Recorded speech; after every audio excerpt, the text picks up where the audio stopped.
হুজুর আপনি কেমন আছেন? আলহামদুলিল্লাহ। আপনি বলেন তো, ফজরের নামাজের শেষে কোন আমল করতে হয়? 100 বার হুয়াল হাইয়ুল কাইয়ুম পাঠ করা। মাশাআল্লাহ।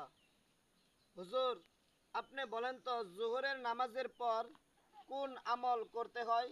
100 বার হুয়াল আলিয়্যুল আযীম পাঠ করা। মাশাআল্লাহ। হুজুর আপনি বলেন তো, আসরের নামাজের শেষে কোন আমল করতে হয়? 100 বার হুয়ার রহমানুর রহিম পাঠ করা। মাশাআল্লাহ। হুজুর আপনি বলেন তো, মাগরিবের নামাজের শেষে কোন আমল করতে হয়? 100 বার হুয়াল গফুর রহিম পাঠ করা। মাশাআল্লাহ। হুজুর আপনি বলেন তো, এশারের নামাজের শেষে কোন আমল করতে হয়?